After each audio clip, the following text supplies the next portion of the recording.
mereka sudah nggak mau, tidak akan mencoba apapun karena mereka sudah berpikir Gas mereka akan masih ada. gagal.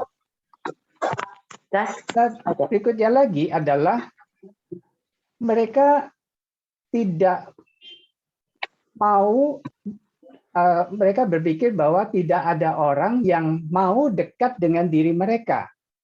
Nah, ini menunjukkan bahwa ada anak-anak ini yang merasa bahwa dia memang nggak bisa bergaul, bahkan tidak menarik. Saya jelek, tidak ada yang mengasihi saya. Mereka belum apa-apa sudah merasa minder begitu ya. Mereka tidak mau tampil, tidak berani tampil, merasa malu, mereka enggan bergaul, tidak berani menyapa gurunya, dan sebagainya. Banyak hal bisa terjadi karena pikiran-pikiran yang mengasihani diri. Nah, ini adalah pikiran-pikiran self-pity. Oke, terima kasih Pak. Jadi semua itu yang telah Bapak berikan contoh, sebenarnya apa ya Pak dampaknya ke anak-anak gitu? Ya, dampaknya cukup besar ya. Seperti yang tadi sudah sempat saya singgung, mereka yang mempunyai self-pity yang berlebih, mereka cenderung murung, sedih, cemas, bahkan kadang frustrasi, marah juga begitu. Nah, ada perasaan-perasaan negatif, misalnya kesedihan, cemas, dan marah. Misalnya, contoh tadi ya, karena saya bodoh, jelek, tidak dikasihi, tidak dipedulikan, selalu gagal, maka saya sedih. Saya jadi anak yang pemurung, anak yang depresi, anak yang juga pencemas. Cemas, jangan-jangan saya waktu sakit, tidak ada orang yang peduli, tidak ada yang menolong saya, seperti orang lumpuh tadi ya. Saya tidak punya teman, jangan saya gagal di sekolah, saya tidak naik kelas. Mendingan kalau misalnya saya gagal daripada malu, ya udah digagalin sekalian. Saya bakal tidak punya pacar kalau dia remaja, karena saya jelek dan tidak pantas dikasihi. Mungkin ada perasaan marah karena saya selalu jadi korban. Selalu orang itu memperlakukan saya tidak adil. Saya selalu yang dikalahkan. Menjadi pihak yang kalah terus begitu ya. Apa perilaku atau sikap yang negatif yang sebagai dampak dari self-pity? Tidak percaya diri, karena tidak pernah berhasil, selalu saya itu tidak dianggap, cenderung bergantung, karena saya tidak berdaya, saya harus menantikan orang lain. Bisa dibayangkan kalau misalnya punya sikap negatif yang seperti ini, mereka tentu malas melakukan apapun, tidak berinisiatif, karena merasa tidak mampu, tidak pantas, dan mereka malas melakukan apapun. Seperti itu, Miss Angel.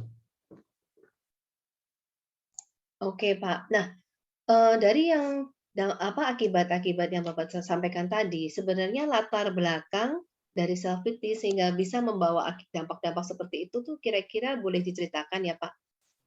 Seperti apa? Iya, tadi sudah sempat disinggung juga bahwa ini asalnya dari self-talk. Self-talk itu kita sering kan pasti berbicara dengan diri sendiri. Dan di dalam self-talk itu salah satu yang paling banyak kita bicarakan dengan diri kita adalah tentang diri kita sendiri, gitu. Dalam self-talk itu ada self-talk yang negatif, ada yang positif. Dan ini seringkali terbentuk oleh pengalaman masa kecil kita. pada waktu kita itu sepenuhnya bergantung kepada orang tua. Karena seorang anak itu dia tidak bisa berpikir secara mandiri begitu ya. Tidak sejak lahir dia sudah punya inisiatif ini dan itu. Dia tentu tidak tahu apapun. Jadi dia menganggap orang tuanya segala-galanya dan orang tuanya lah yang tahu segala-galanya. Karena orang tua ini significant other yang pertama di dalam kehidupan anak. Orang tua ini yang menanamkan konsep diri, self-image. Dan gambaran diri ini yang di dalam bentuk self-talk, itu sekali terbentuk akan susah untuk dicabut, diubah, dihilangkan apalagi. Nah, gambaran diri ini kan terbentuk sejak awal begitu ya. Kalau misalnya itu bermasalah, maka kita akan sulit nantinya ya di dalam langkah selanjutnya untuk melatih mereka dan sebagainya. Tetapi ada satu kabar baik, yaitu bahwa orang tua itu bisa berperan sebagai otoritas utama. Ya, di samping mungkin nantinya ada konselor, ada pembimbing, tetapi dia ini orang tua itu yang pertama-tama yang berperan paling besar untuk bisa mengubah yang minus ini menjadi yang positif. Nah, berikut ini adalah perasaan-perasaan negatif yang di perilaku minus ya, yang disebabkan oleh self-pity.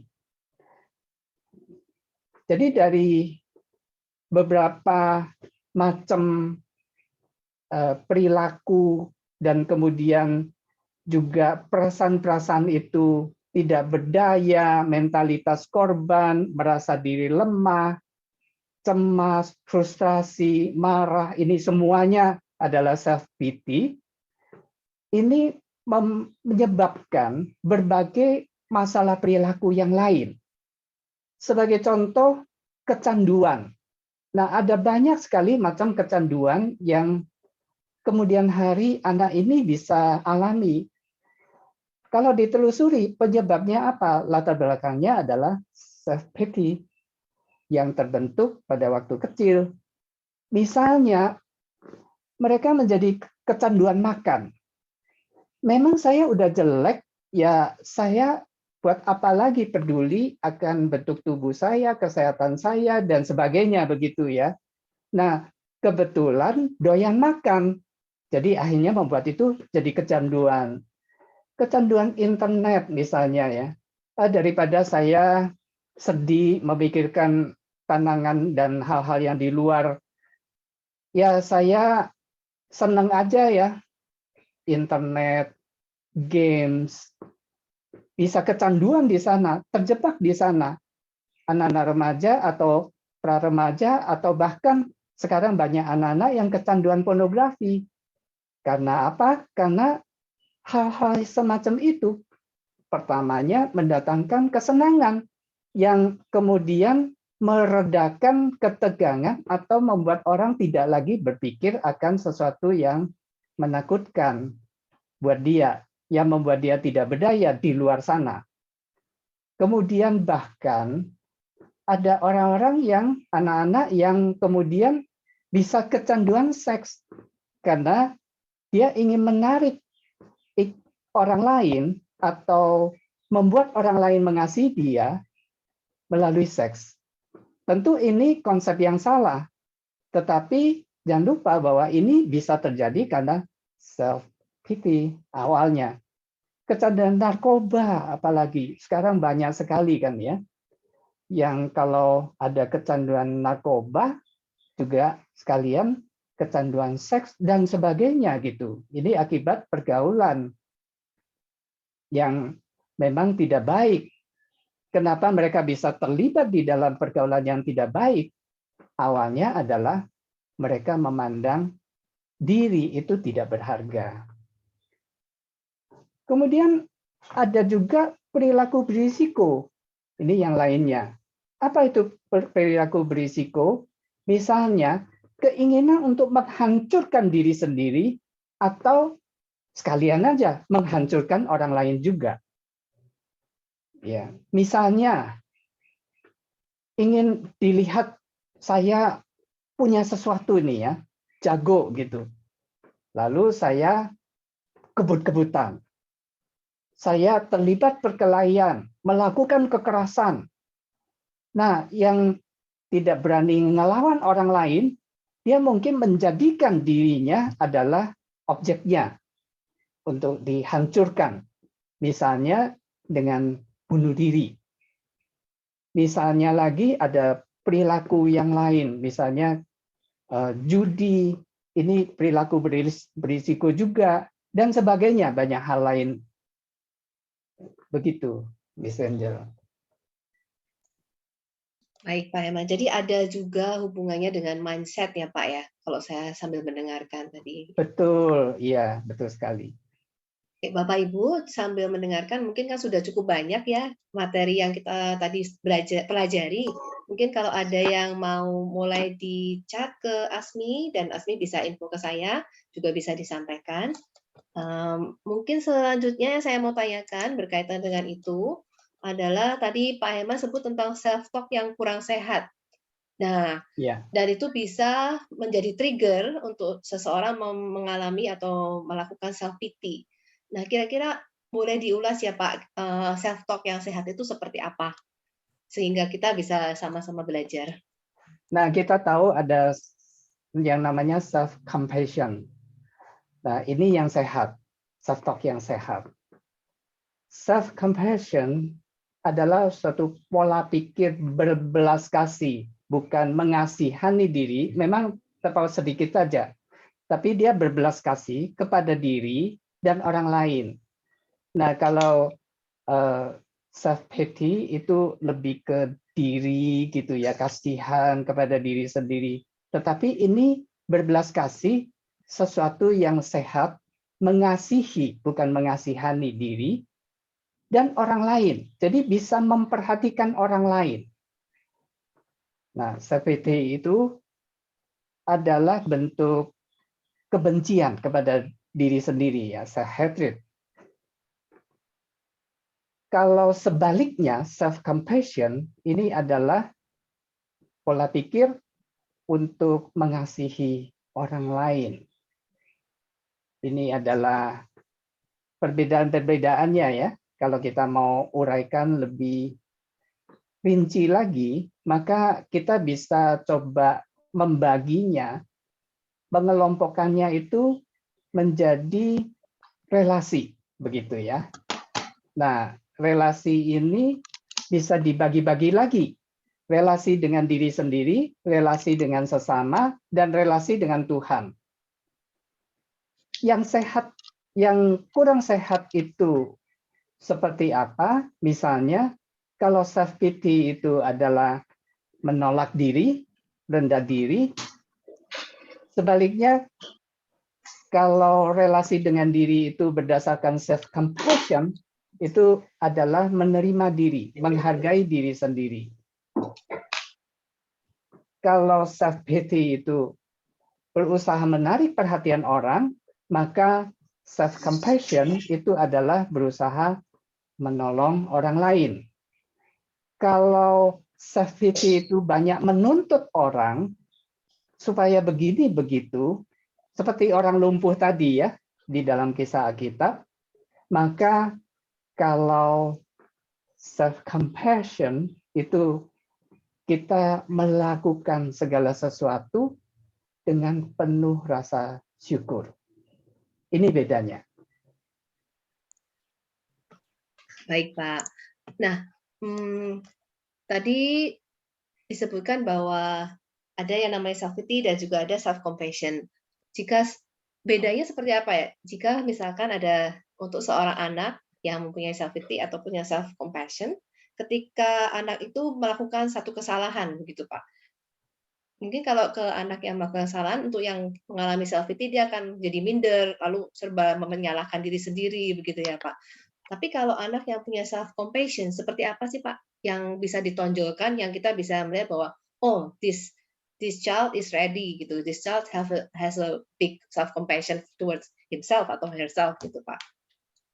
Iya, kalau misalnya ada anak yang melakukan kesalahan, orang yang punya self compassion, dia akan bisa mengakui kesalahan dan keterbatasannya. Nah, ini berbeda dengan anak yang self happy. Dia salah ya udah saya memang gagal total. Jadi ada satu kesalahan kecil lalu dia labelkan ke dirinya sendiri sebagai orang atau pribadi yang gagal begitu. Sebaliknya kalau self compassion dia mau mengakui temennya ya saya memang gagal begitu ya. Saya memang terbatas. Tetapi gaya, bukan wih, naik saya mobil orang yang baru gagal. nih, asik. Iya.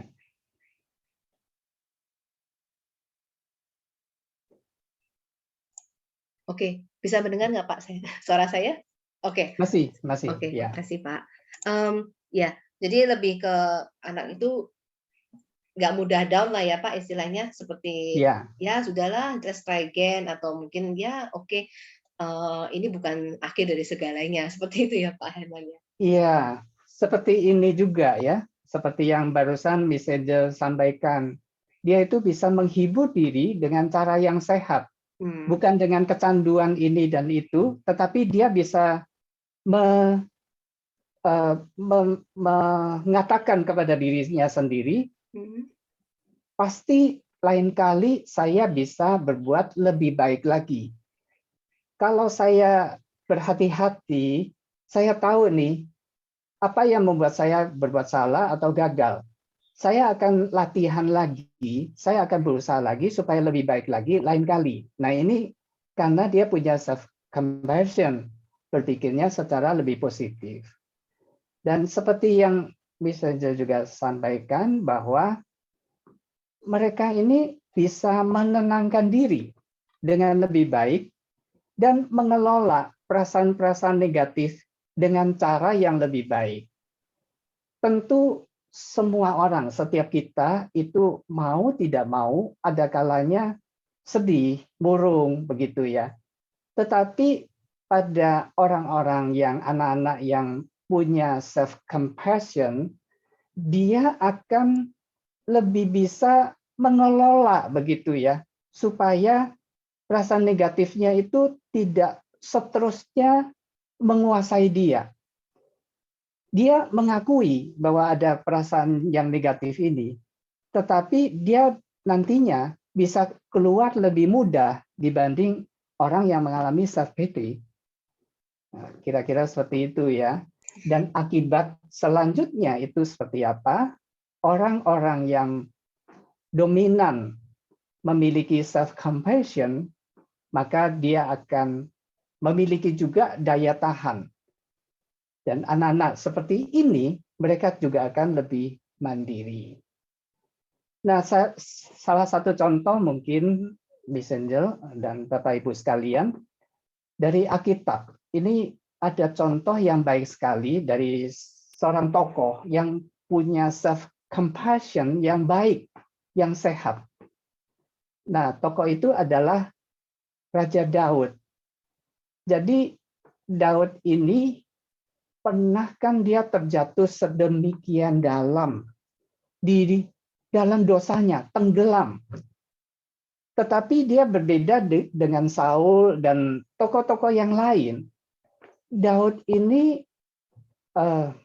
waktu kemudian ditegur oleh Nabi Nathan karena dosa perzinahannya dengan Batseba, maka ada sesuatu yang ajaib, yang unik dari Daud ini yang dia lakukan. Tuhan kan seperti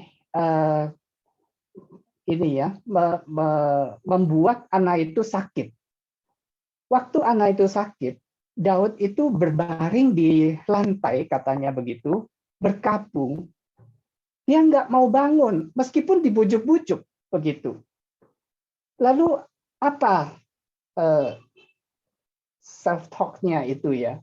Ternyata self-talk-nya itu juga dicatat karena dikatakan oleh Raja Daud, yaitu bahwa ketika kemudian anak ini meninggal, pegawainya itu tidak berani memberitahu Daud bahwa anaknya ini meninggal begitu ya, anak hasil perzinahannya dengan Batseba meninggal.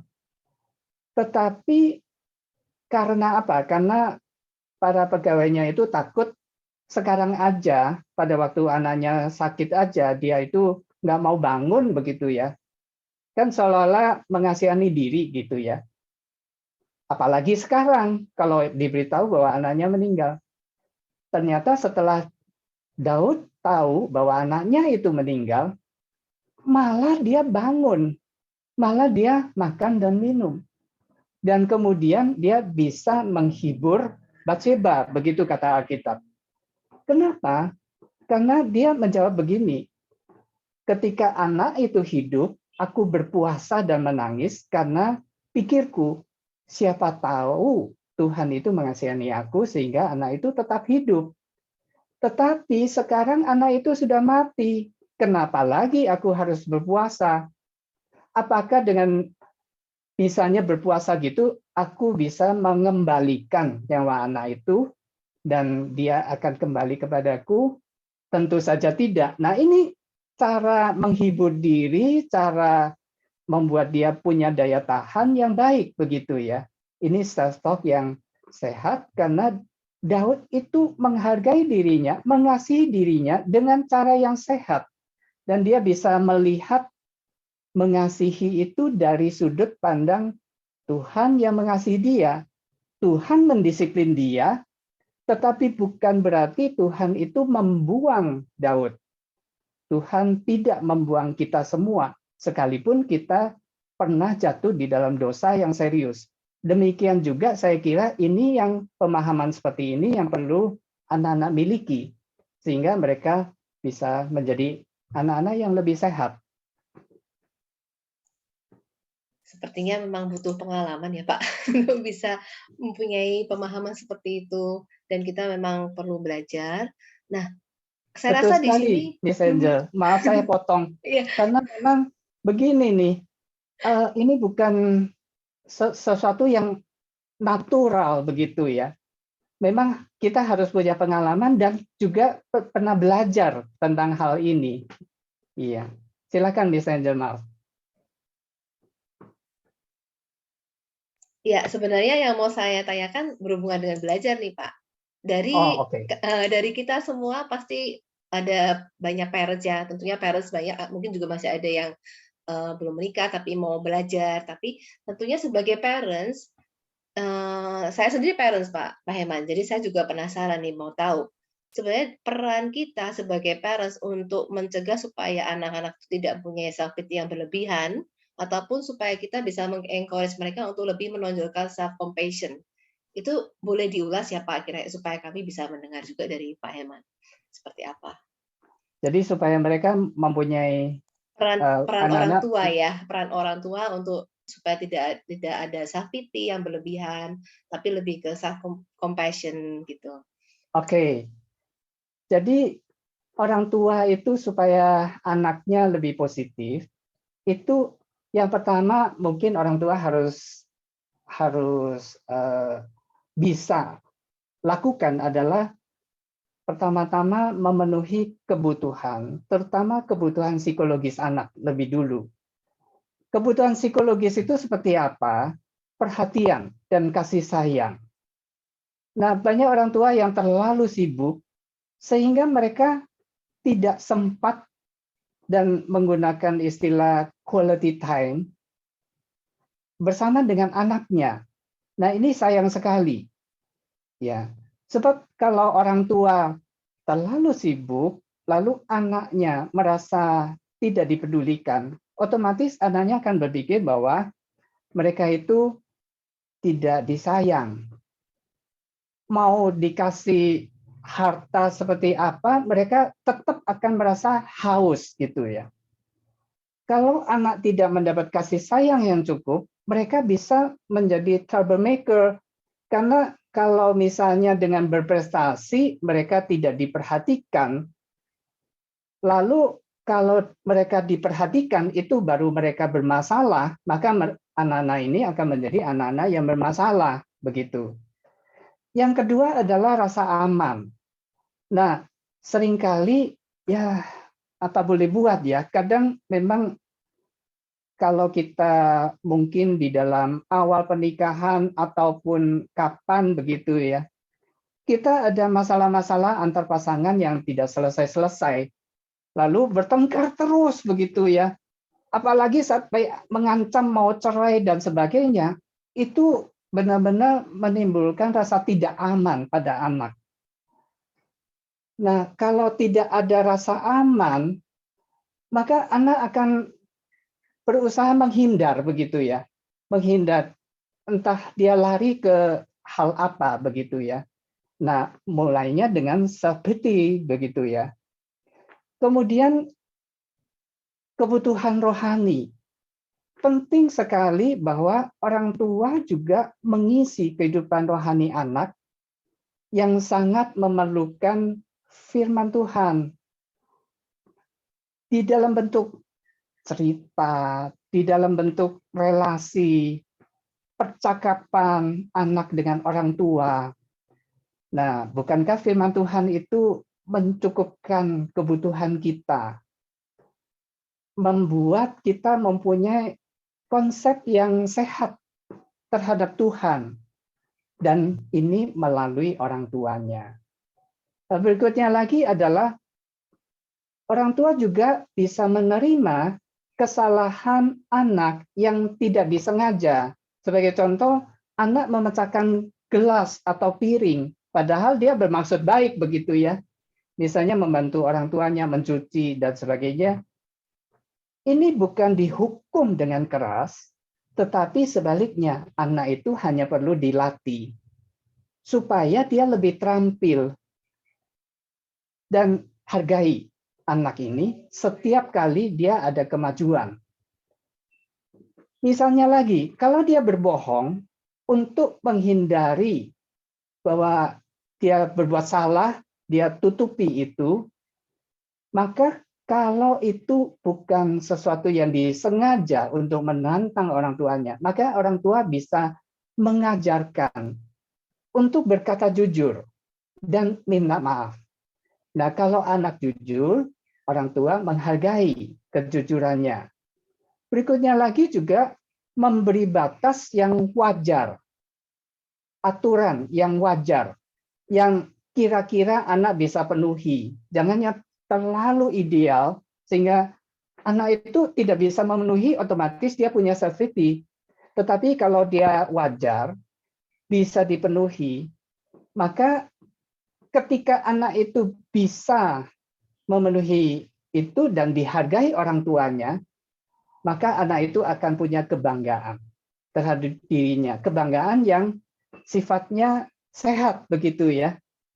Misalnya lagi, kalau anak itu contoh ya, main game sampai melebihi jam yang sudah kita tentukan, maka kita bisa menghukum dia dengan cara jam bermainnya kita kurangi gitu. Tetapi kita juga tidak bisa serta-merta anak tidak boleh main game selamanya begitu ya. Nah, hal-hal seperti itu kita bisa lakukan. Salah satu lagi, memberi kepercayaan kepada anak memegang uang ketika anak itu sudah mulai bisa berhitung misalnya. Nah, kalau kita melatihnya, dia mengalami kegagalan. Nah, kita lihat kalau dia menggunakannya dengan sengaja diboros-borosi dan sebagainya, dan kita sudah memperingatkannya, kita pernah melatihnya, maka kita bisa mengurangi jatah uang yang kita berikan dan sebagainya gitu. Tapi dengan terbatas begitu ya. Intinya semakin kamu bertanggung jawab, semakin banyaklah kepercayaan yang bisa saya berikan kepadamu. Berikutnya lagi adalah membuat anak mandiri. Jadi kalau anak sudah bisa melakukan sesuatu, biarlah dia melakukannya sendiri dan hargai, puji dia. Mulai dari membereskan mainan, menyiapkan sendiri pelajaran-pelajaran sekolahnya, melakukan pekerjaan rumah tangga, mengatur jadwal sendiri untuk mengerjakan tugas-tugasnya, dan sebagainya. Tentu banyak sekali ya yang bisa kita lakukan supaya anak ini semakin mandiri begitu. Lalu anak juga perlu dibantu untuk supaya dia bisa terampil membuat relasi yang sehat. Tentu saja ini perlu contoh dari orang tua. Tetapi Bapak Ibu yang misalnya mengalami masalah itu tidak apa, kita semua saling belajar. Kita perlu waktu juga untuk belajar karena kita sendiri mungkin punya self-talk yang berasal dari masa kecil kita yang kurang baik begitu. Tapi intinya mengenai relasi ini, yang sangat penting ini adalah orang tua sebetulnya perlu bisa berelasi dengan anak dengan sehat. Bisa bermain dengan anak, ketawa bersama, suasananya mencair begitu, tetapi bisa juga dengan serius. Dan anak ketika serius, mereka perlu diajarkan misalnya tentang berlaku sopan. Nah, dengan demikian mereka tahu kapan bisa berelasi dengan seperti teman, kapan berelasi dengan otoritas, pada situasi seperti apa. Nah, itu mereka tahu. Begitu ya. Nah, sekali lagi, relasi antar orang tua sendiri itu memberi gambaran bagaimana berelasi dengan lawan jenis dengan hormat, dengan penghargaan. Kemudian ketika bertengkar, nah orang tua mengajarkan untuk meminta maaf, memaafkan, dan bagaimana berbaik kembali. Nah ini relasi yang perlu sehingga otomatis kalau ini dilakukan, ini akan memberikan kita self-compassion yang baik. Yang terakhir adalah kita juga perlu tahu bagaimana menghibur anak ketika mereka mengalami kesulitan dan tantangan. Ini pengalaman pribadi saya. Saya tidak banyak ceritakan ini. Waktu itu saya itu tidak naik kelas waktu SMA. Papa saya ada di luar negeri, mendiang papa itu di luar negeri sedang melanjutkan studi. Jadi saya dengan mama saya, sekarang juga sudah meninggal beberapa tahun yang lalu. Nah, waktu itu saya ingat, mama tidak memarahi saya. Heran ya, mama itu tahu dan orang tua memasukkan saya ke sebuah sekolah yang tuntutannya memang tinggi begitu. Mama tahu bahwa saya stres. Lalu mama menghibur saya dengan mengatakan, enggak apa-apa. Yang penting kan kamu sudah melakukan yang terbaik. Jadi akhirnya saya berusaha juga untuk bisa menghibur diri saya. Saya minder sekali waktu itu, karena di hadapan teman-teman saya orang yang gagal begitu ya. Tetapi pada akhirnya saya bisa punya moto karena orang tua saya yang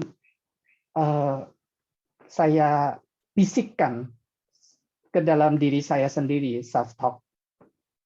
Orang lain boleh lebih cepat, mereka boleh lebih pandai. Saya harus lebih tekun.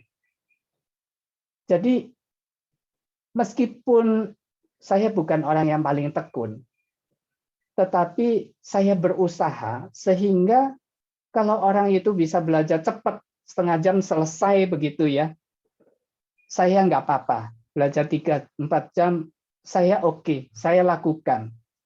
Yang penting nantinya saya bisa sebaik atau bahkan lebih baik dari orang-orang yang lebih pandai. Begitu. Makanya saya sering bilang sama orang-orang, nggak apa-apa nggak naik kelas. Kamu bisa jadi dosen. Saya bilang gitu. Ya itu self-talk ya. Baik. Seperti itu, Miss Angel. Oke, Pak Herman, terima kasih atas ulasannya. Nah, ini ada pertanyaan Pak Herman. Mungkin berkaitan dengan apa yang Bapak baru sampaikan, maka saya coba tanyakan ya Pak sekalian. Jadi seperti quality time, quantity time, dan kebiasaan yang dibangun di awal itu kan mungkin lebih mudah diterapkan ketika anak-anak itu memang masih di bawah 12 tahun ya Pak ya. Nah, untuk anak-anak yang sudah teenager, remaja gitu, itu bagaimana approach-nya ya Pak? Untuk supaya misalkan mereka sudah punya mindset yang nggak apa-apa mah, aku bodoh ini gitu, nggak apa-apa mah, aku nggak bisa kok memang gitu.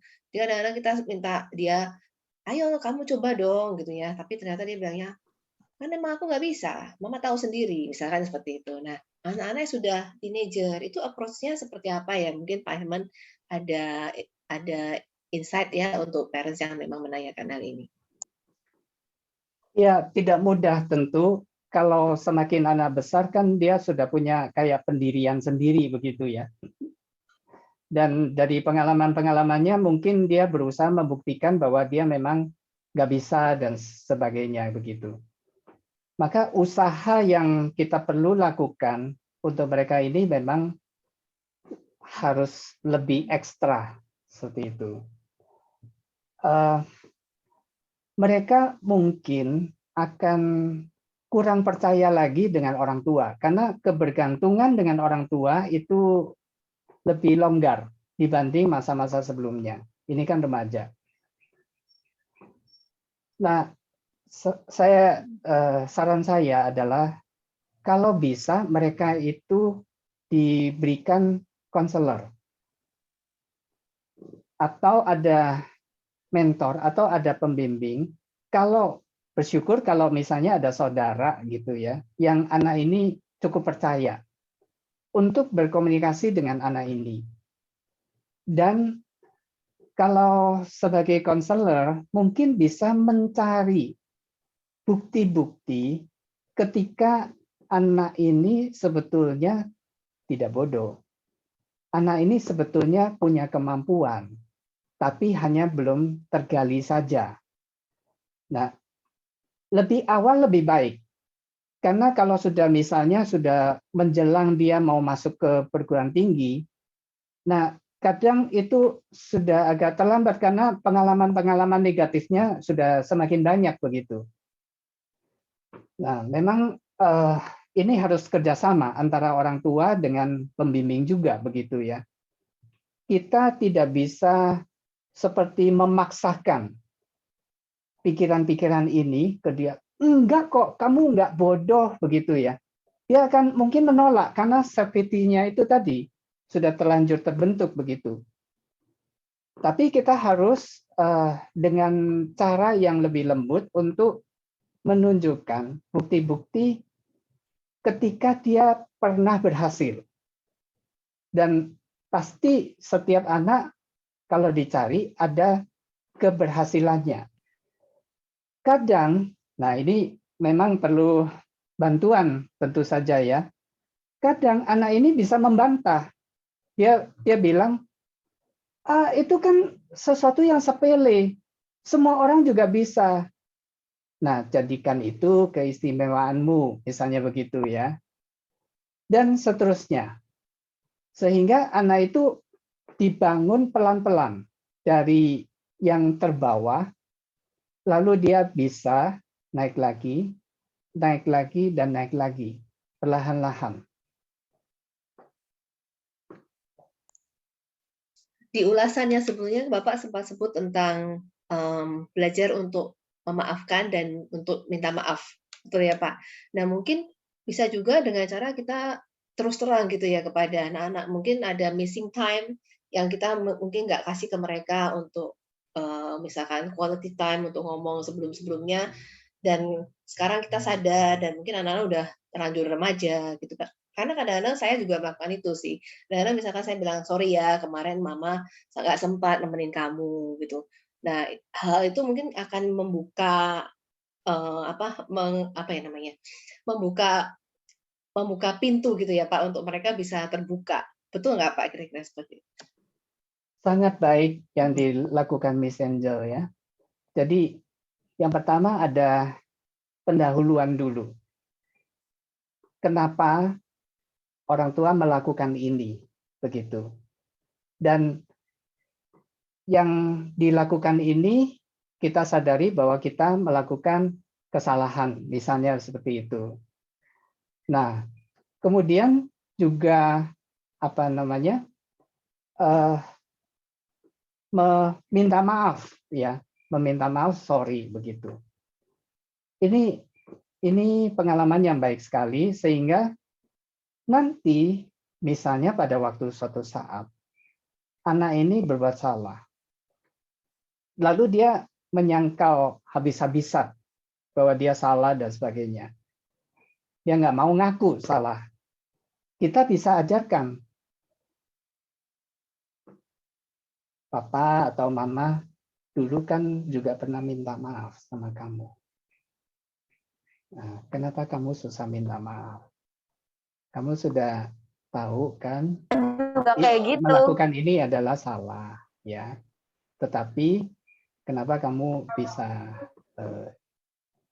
apa namanya?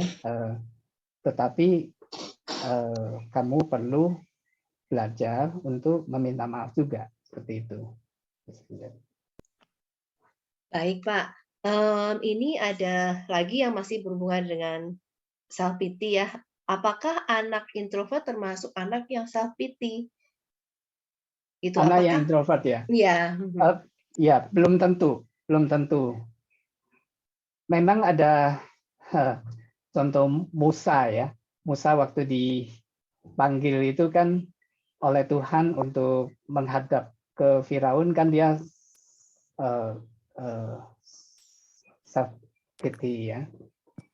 Tapi sebetulnya belum tentu bahwa yang introvert pasti self pity. Ada kemungkinan ya. Ini hanya kemungkinan saja bahwa ada anak-anak yang mengalami pengalaman-pengalaman yang sangat tidak enak, sangat negatif ketika mereka itu pada waktu mereka bergerak lincah dan sebagainya, mereka terlalu banyak dihukum atau seperti apa begitu ya, sehingga mereka berusaha menyesuaikan diri sedemikian rupa sehingga mereka berubah menjadi lebih pendiam. Tetapi ada anak-anak yang memang dari kecil itu pendiam. Dia lebih seperti pengamat begitu. Nah, dan dari kecil dia memang tidak terbiasa untuk banyak mengeluarkan, mengekspresikan dirinya dan sebagainya. Bagaimanapun anak-anak yang introvert, kalau dia mempunyai self pity, dia mungkin akan lebih berat gitu ya. Nah, tetap dia bisa dilatih. Orang yang extrovert pun sebetulnya bisa punya self pity kan ya, bisa dominan self pity-nya, dan dia pun bisa dilatih supaya dia mempunyai self compassion. Anak-anak yang cenderung berisiko melakukan perilaku berisiko, terutama yang cenderung menyerang orang lain, nah itu adalah anak-anak yang lebih ekstrovert, umumnya begitu. Anak-anak yang cenderung lebih depresif, kemudian melakukan perilaku berisiko dalam bentuk menyerang diri, menyakiti diri, bunuh diri, itu yang cenderung introvert. Kemungkinannya seperti itu. Tapi tidak selamanya anak yang introvert itu selalu mempunyai self pity yang dominan ya Pak Herman, tapi bisa. Tidak selalu. Oke, tidak Ya, selalu. saya itu introvert aslinya. Sampai sekarang pun introvert. tapi saya bisa juga menghibur diri kan ya. Ya. Ya, jadi seperti yang disampaikan sebelumnya, memang harus diimbangi dengan self compassion ya Pak Herman ya. Ya, Nah, betul. memang ada berikut pertanyaan yang menyambung ke self compassion nih Pak, kebetulan. Nah, mungkin saya bisa tanyakan. Mengenai self compassion, tadi kan disebut bahwa anak yang punya self compassion itu bisa mempunyai cara untuk menghibur diri supaya dia tidak down, gitu ya. Iya. Nah, bagaimana, ini pertanyaannya ada seperti ini, bagaimana supaya kita tuh bisa mengimbangi Pak?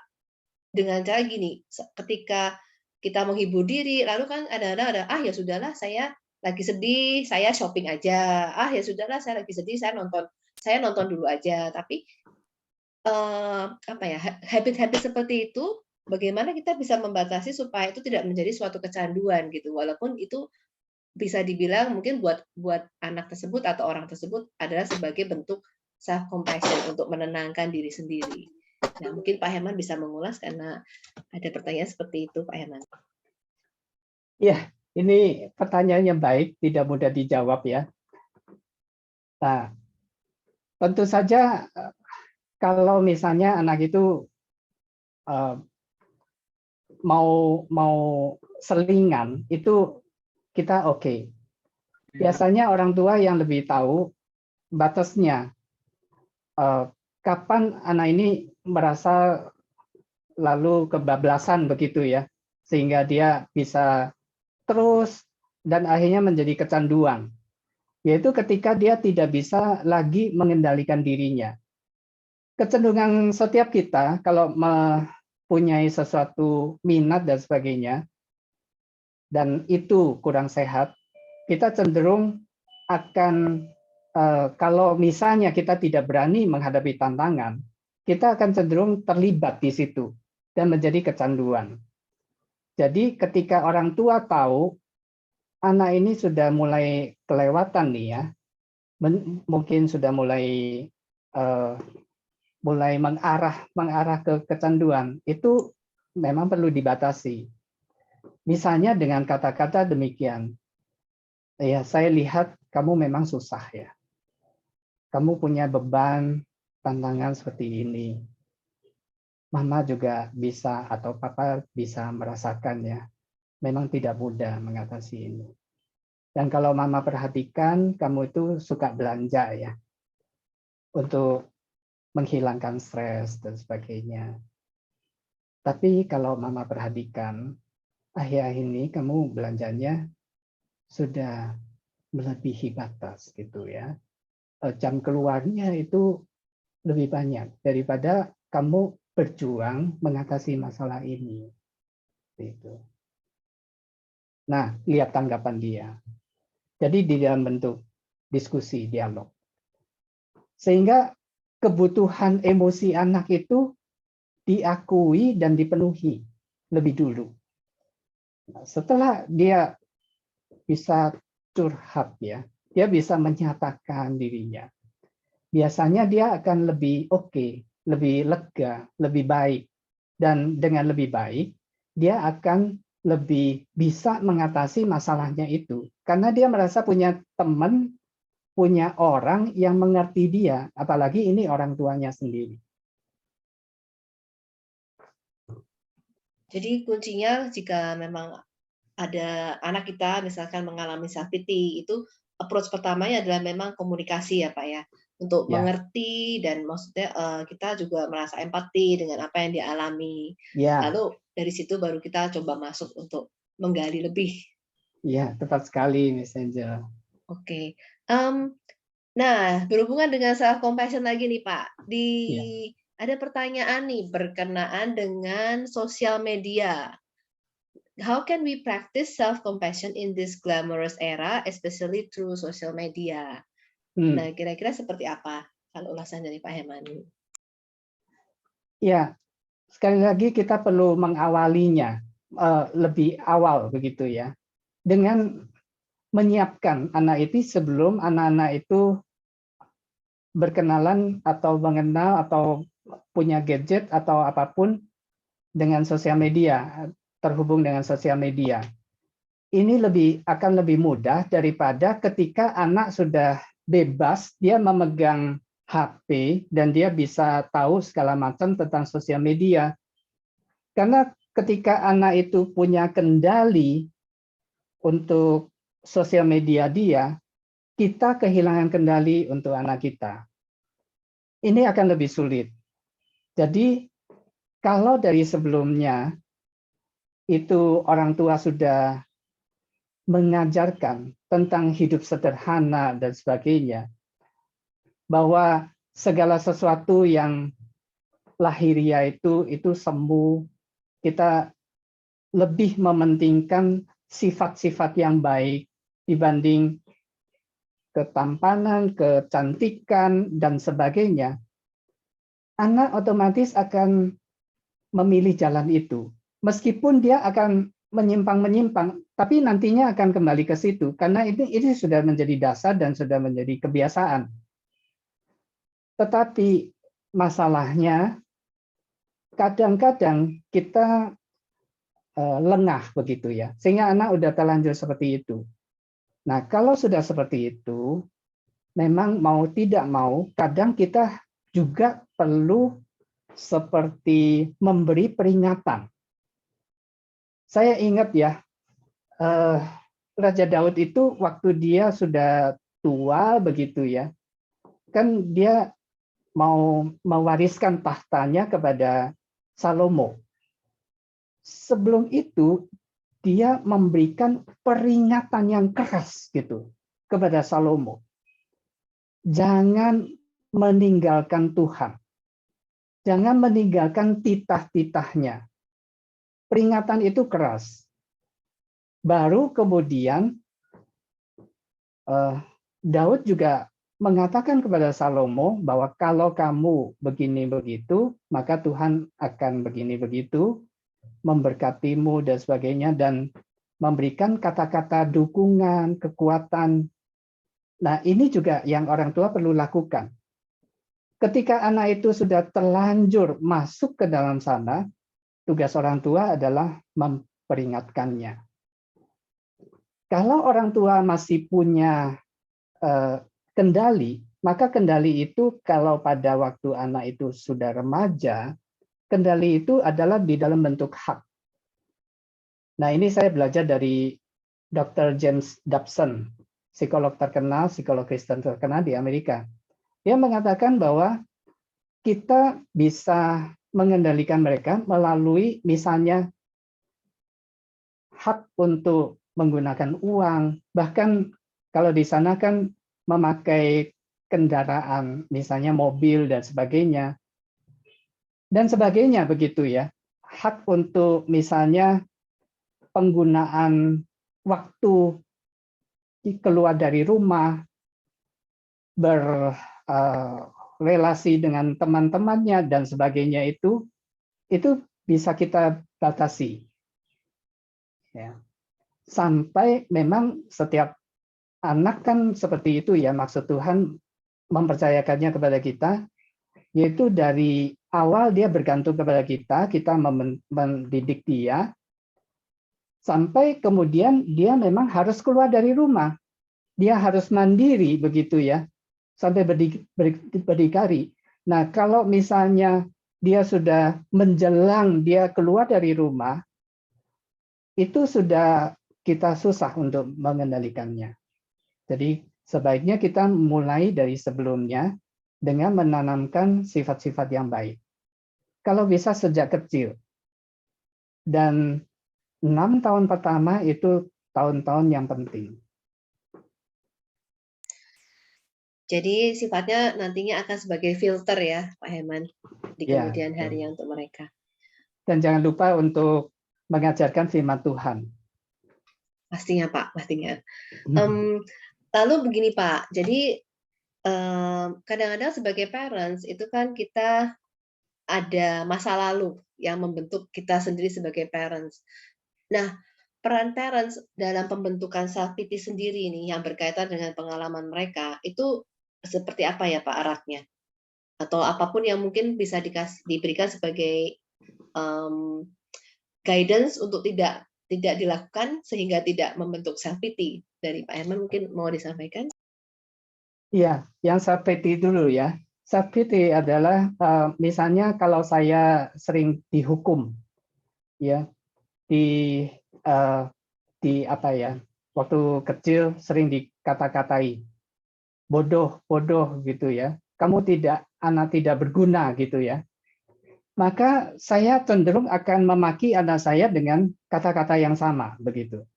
Meskipun saya tidak suka, tetapi nggak tahu bagaimana, namanya juga transferring ya, transfer gitu ke kita. Kita yang kita nggak suka justru yang kita lakukan begitu ke anak kita.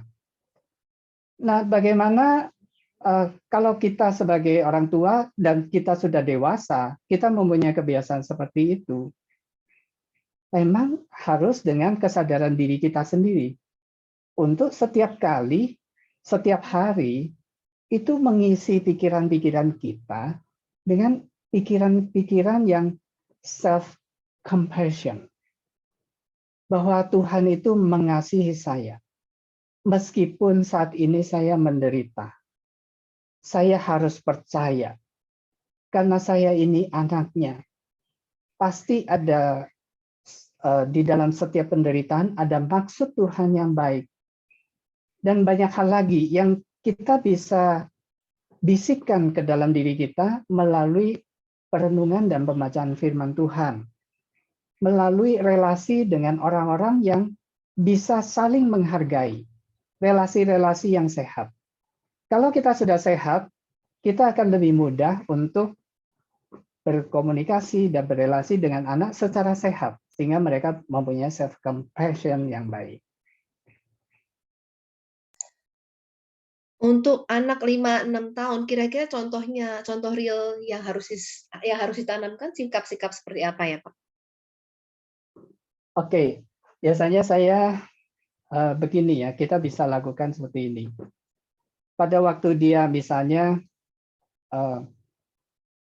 bisa main dengan tenang, misalnya dia dua bersaudara gitu ya, sering bertengkar. Nah, begitu kita temukan bahwa dia itu bermain dengan baik, maka kita hargai dia puji dia, kita puji dia. Ini sesuatu yang biasa tentu ya, yang kita juga bisa pelajari di dalam meningkatkan kecerdasan emosi anak dan sebagainya. Nah, kita puji bahwa lihat ya, bahwa kamu ternyata bisa loh bermain. Padahal tadi ya, kamu itu bisa marah sebetulnya. Karena kamu kalah kan ya. Tetapi kamu bisa mengendalikan diri.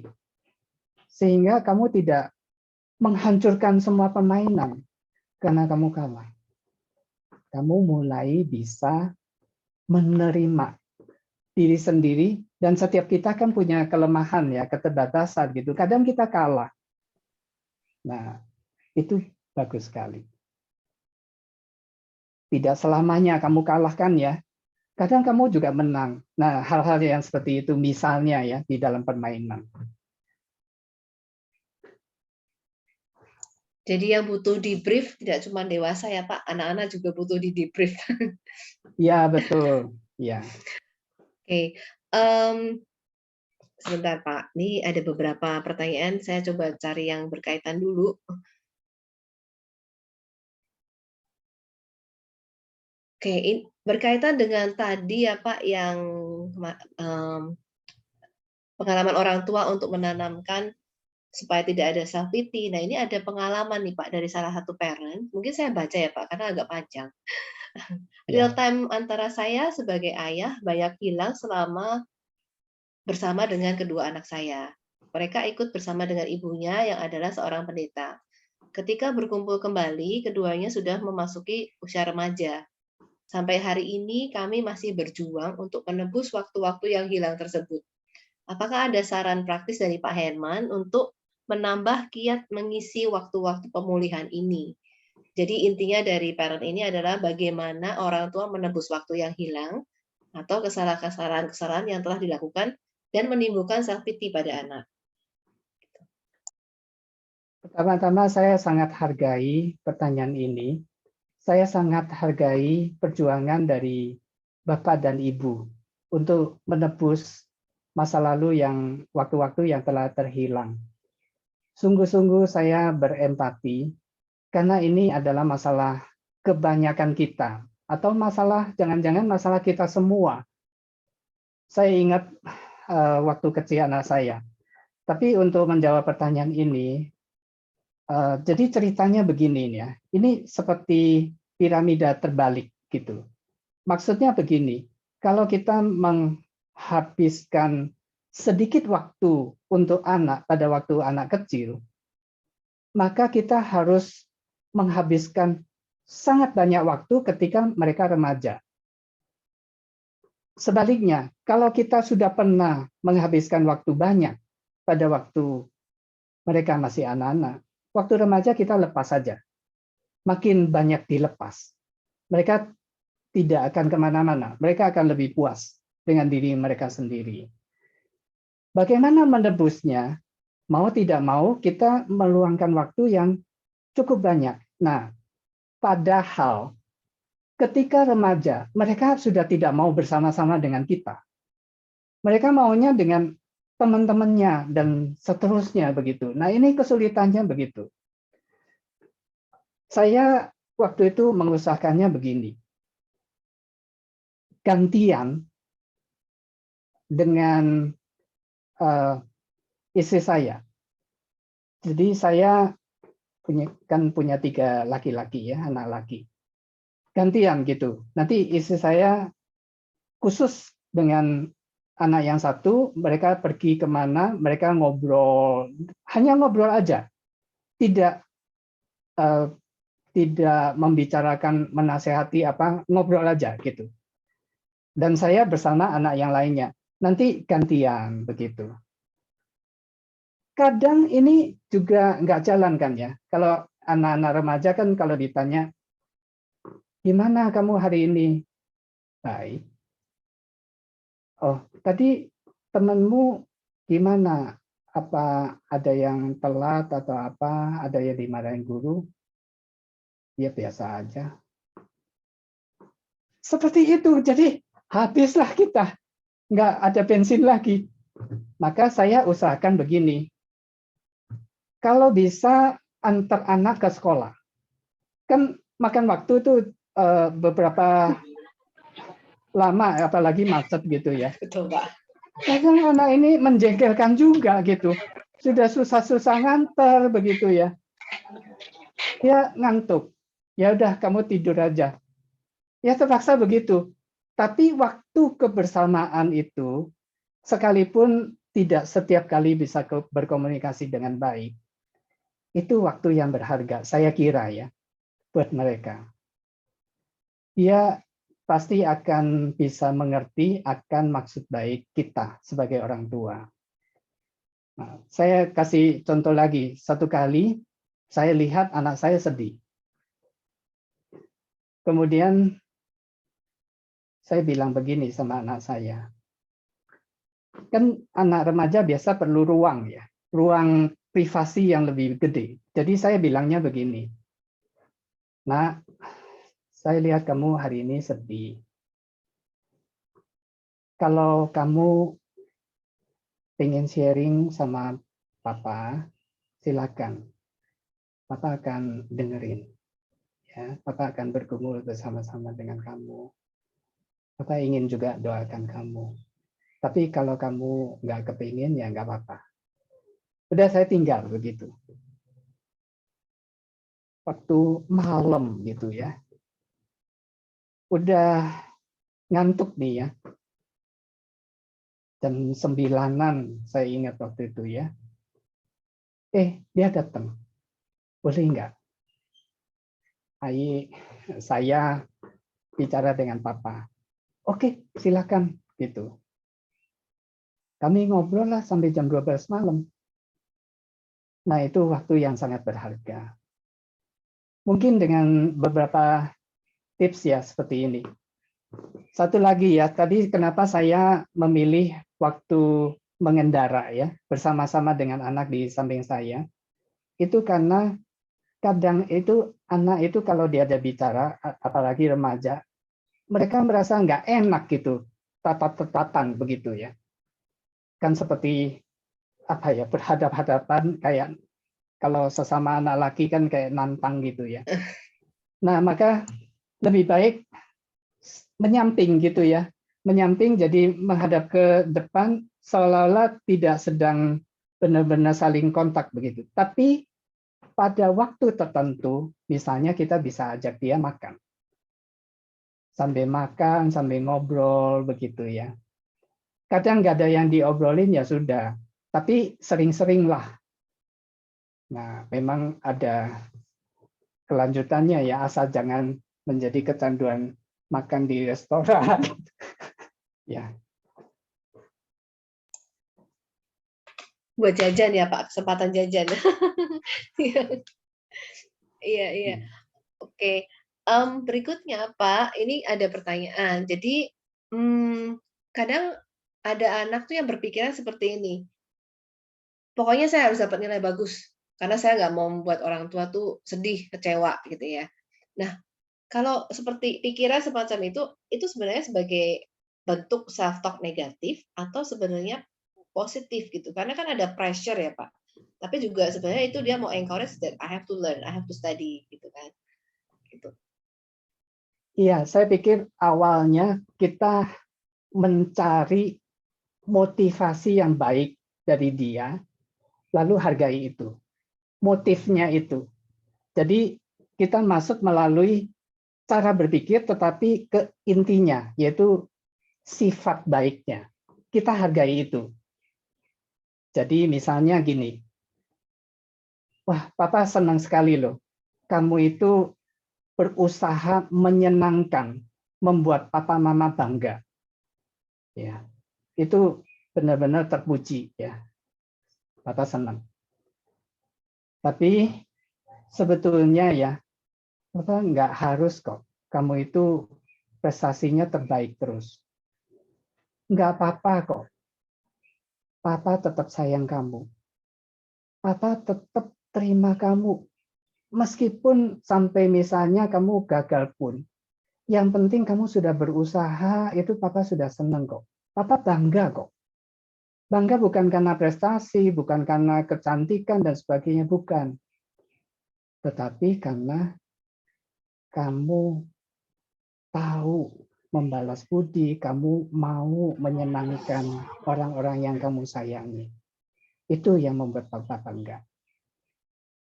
Jadi intinya itu kita fokus kepada sifat baik, bukan penampilan luar. Nah, ya, intinya seperti itu. Jadi kita hargai motifnya ya Pak, tapi juga Ya. kita beritahu bahwa ini jangan jadi pressure, jangan jadi kamu malah jadi terbeban seperti itu. Ya, tepat sekali. Ya. Baik. Oke, Pak. Nah, Bapak Ibu, jadi kita sudah dengar banyak ya, Pak, Bapak Ibu, dari Pak Herman pagi ini, dari self pity dan bagaimana kita melatih self talk yang positif, supaya kita bisa menanamkannya kepada orang lain ataupun anak-anak kita sendiri supaya mereka tidak rendah diri. Juga sudah mendengar bagaimana pentingnya self compassion untuk kita bisa terus latih ya untuk menimbulkan something yang jadi satu confidence tertentu. Mungkin beberapa ayat dari Alkitab juga sudah disebut. Tadi ada dari Yohanes, dari Samuel. Mungkin Pak Herman ada satu ayat yang menjadi highlight gitu Pak, menjadi acuan. Karena pasti di Bible sendiri, di Alkitab sendiri kan banyak. Mungkin Pak Herman berpikir ada satu yang bisa kita jadikan sebagai pegangan. Mungkin bisa disampaikan. Baik, ini saya share dari Filipi pasal 4 ayat 8 sampai 9. Demikian firman Tuhan. Jadi akhirnya saudara-saudara, semua yang benar, semua yang mulia, semua yang adil, semua yang suci, semua yang manis, semua yang sedap didengar, semua yang disebut kebajikan dan patut dipuji, pikirkanlah semuanya itu. dan apa yang telah kamu pelajari, dan apa yang telah kamu terima, dan apa yang telah kamu dengar, dan apa yang telah kamu lihat padaku, lakukanlah itu. Maka Allah, sumber damai sejahtera, akan menyertai kamu. Nah, ini self-talk yang kita pikirkan, yang baik, yang positif, yang selalu perlu ada di dalam kehidupan pikiran kita.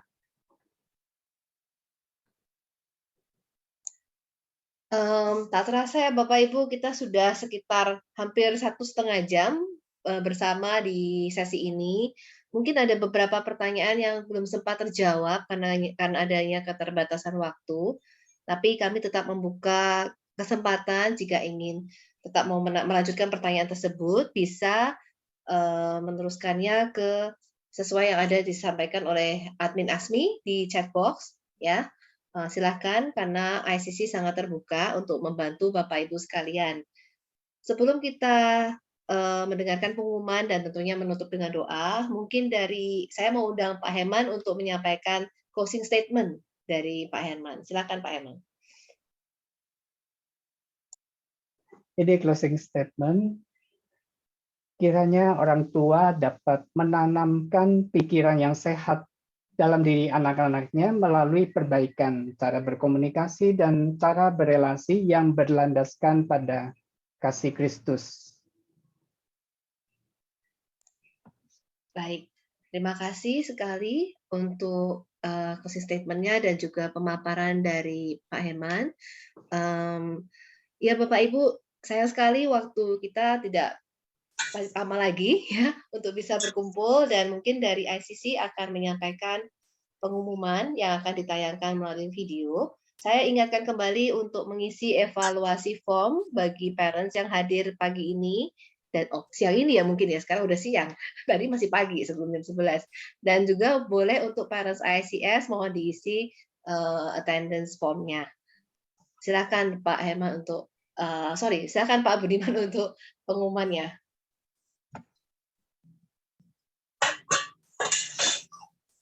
Pak Herman, boleh minta tolong share screen-nya, boleh dihentikan dulu Pak Herman? Oh, ya, minta maaf ya, sebentar. Tidak apa-apa. Terima kasih Pak Herman atas ulasan pagi ini. Saya belajar banyak. Notes-nya Ya, banyak sekali. sama-sama. Semoga Bapak Ibu juga terberkati dengan sharing Pak Herman pagi sampai siang ini ya Bapak Ibu. Bagaimana ya, maaf nih. Bagaimana mematikannya? Sepertinya Pak Budiman bisa overtake sih Pak. Oh, gitu ya. Okay.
Tadi lagi sebentar makan mulu, gue aja belum kelar nih ngurusin orang.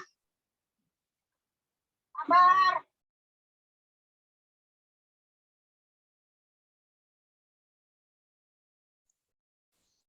Baik, terima kasih Pak Budiman. Oke, Bapak Ibu, saatnya sudah tiba untuk kita undur diri. Tapi sekali lagi saya mau sampaikan terima kasih untuk Pak Herman yang sudah bersama kita pagi ini dan banyak mengajar dan men-sharingkan apa yang menjadi pengalaman beliau, sehingga kita semua, saya percaya diberkati ya Bapak Ibu. Sebelum kita mengakhiri, terima kasih juga buat tim dari ICC yang sudah mensupport. Kita mau tutup dalam doa. Mungkin Bapak Heman ada lagi yang mau disampaikan, Pak Heman? Saya sangat berterima kasih baik kepada Miss Angel maupun panitia dan juga Bapak dan Ibu yang telah mengikuti acara ini. Sangat mengucap syukur, sangat berterima kasih. Baik, begitu. Beberapa pengumuman juga ada di chat box. Silakan mengisi evaluasi form dan juga jika ingin berkonsultasi dengan ICC, dipersilakan untuk menghubungi WhatsApp yang sudah tertera di chat box. Baik, mari kita bersama-sama dalam doa penutup ya Bapak Ibu, karena kita membuka dalam doa dan baiknya kita mengakhiri dalam doa juga. Mari kita sama-sama berdoa.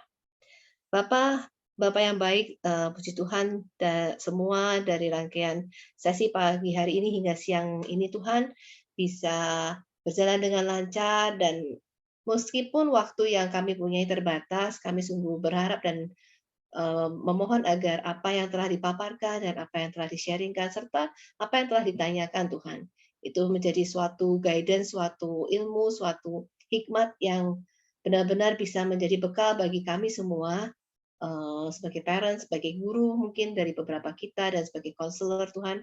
Semoga itu bisa menjadikan suatu acuan dan sebuah pengalaman yang bisa kami teruskan sehingga bisa memperbaiki ataupun membuka pintu pemulihan Tuhan, dan untuk menjadikan anak-anak menjadi lebih baik lagi.